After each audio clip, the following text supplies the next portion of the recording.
Assalamualaikum warahmatullahi wabarakatuh. Saudaraku semuanya, pemimpin yang datang dengan cara yang berbeda. Dalam hiruk-pikuk politik dan ekonomi negeri ini, nama Purbaya Yudhi Sadewa tiba-tiba menjadi perbincangan. Sosoknya mencuat bukan karena gemerlap pencitraan, bukan pula karena permainan kata-kata yang manis di depan kamera, tapi karena ketegasan yang menenangkan dan kesederhanaan yang justru menyalakan rasa percaya. Ia bukan tipikal menteri yang gemar tampil dengan gaya elitis. Tutur katanya lugas, bahkan kadang terasa terlalu jujur bagi telinga politik. Namun di balik kalimat-kalimatnya yang tegas, ada satu hal yang sulit disembunyikan.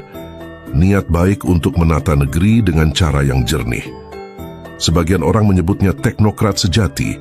Latar belakangnya di bidang teknik dan ekonomi membuatnya berpikir terstruktur, berbicara dengan data, dan bertindak dengan logika yang dingin, tapi hati yang hangat. Ketika banyak pejabat memilih berbicara panjang tentang visi, ia justru sibuk memastikan keputusan bisa dijalankan hari ini juga. Mungkin inilah yang membuatnya viral, bukan karena sensasi, tapi karena kejujuran gaya kepemimpinan di tengah zaman yang haus pencitraan.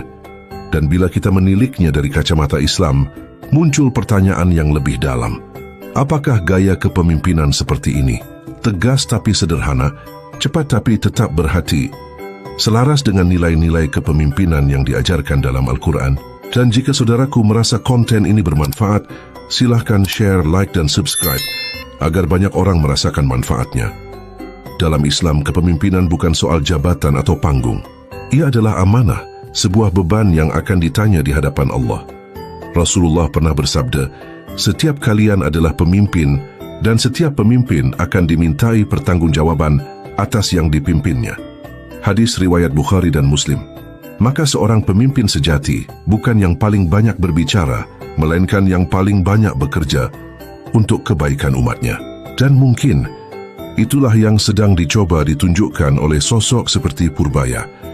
Di bab berikutnya, kita akan menyelami lebih dalam bagaimana cara beliau memimpin dalam 3 sisi utama yang mencerminkan nilai-nilai Islam: amanah dalam keputusan, syura dalam kebijakan, dan adil dalam keadilan ekonomi. 3 nilai inilah yang menjadi fondasi setiap pemimpin yang ingin dicatat bukan hanya oleh sejarah manusia, tetapi oleh catatan langit.